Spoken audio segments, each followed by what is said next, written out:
Okay, so we have everything in the roaster. This is a big roaster.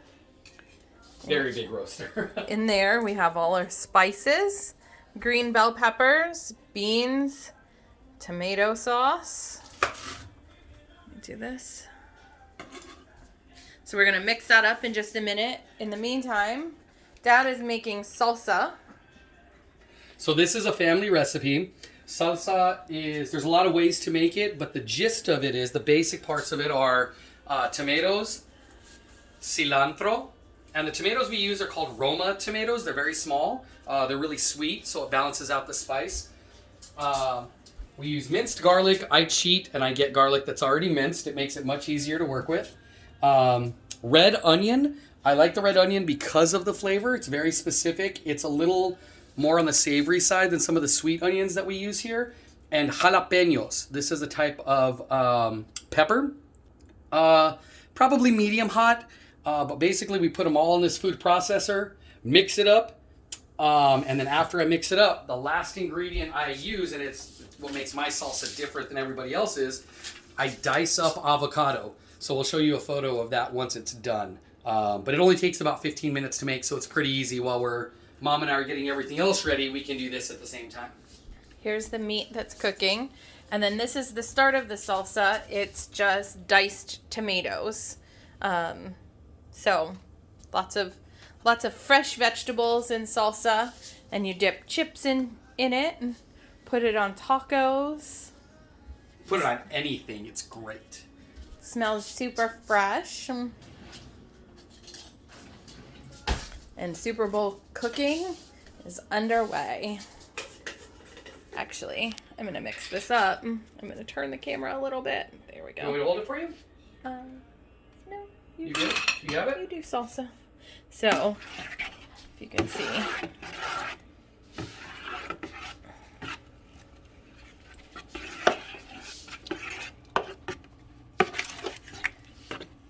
You can also make chili vegetarian with just beans. You can use ground turkey instead of ground beef. I make a white chicken chili, which is not made with a tomato sauce, rather with like chicken stock, white beans, cream cheese. So this is one version. All stirred up. Yep. It smells. And now we'll just put the ground beef in it when it's done cooking. And then we'll let it cook. Some people top their chili with shredded cheddar cheese, sour cream. You can use French fried onion, like crispy onion straws. I personally just like chili in a bowl with a slice of Italian bread and butter. Some people make cornbread with their chili. Down south, they use cornbread with their chili. There's another version of chili. This is Texas chili, but there's also a Cincinnati chili, which is more like chili mac, meaning it has like macaroni noodles in it. That's how my grandma used to make chili, was with macaroni noodles. And I guess you could put macaroni noodles in this too, but I prefer it just the meat and the beans and the sauce. Dad's chopping more fresh vegetables up. You gonna start the food processor? I didn't want to, because it's loud, so That's I didn't okay. want to. Go ahead. So after we put all the vegetables in this is called a food processor. It's basically a chopper. It's a way to do it much faster. I have done it by hand and it takes forever. So instead, I just cut it up into smaller pieces and then hit a button. You know what helps is if it's plugged in. I forgot to plug it in. This is why we don't have a cooking channel. It'd be a funny cooking channel. All right.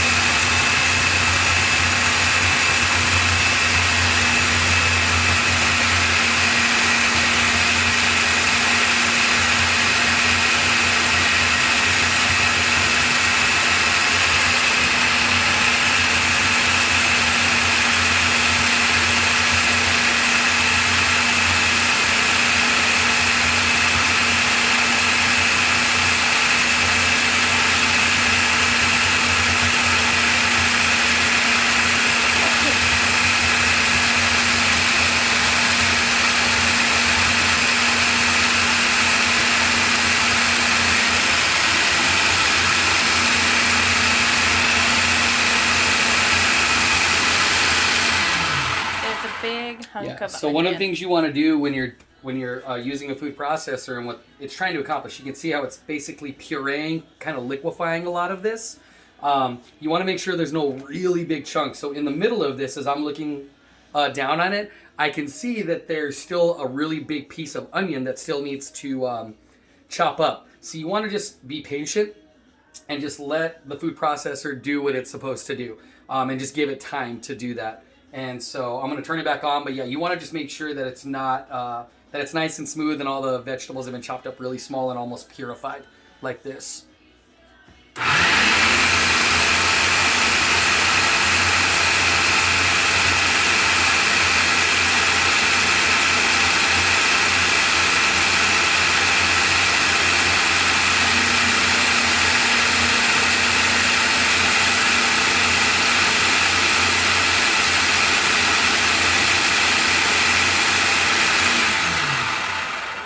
And it looks like we're good. So I'm going to take the top off real quick. It didn't make very much of a mess. That's good. Let me squeeze by real quick, sweetie. Just going to put that there so it doesn't make a mess. Hold on, let me go around you. Smells fantastic. And then just pour it in the big bowl. The reason we use diced tomatoes as well is it gives it a better consistency and thickens it up so it's not too soupy or saucy. And so we'll mix all that up once we're done. And you'll see what I mean. It makes it much thicker, and it gives it a really bright red color, which is what we're really going for when we're making this. So it looks really nice and pretty. So he's going to put the rest of the vegetables in there and do that all over again, and then we'll be back to show you the finished product.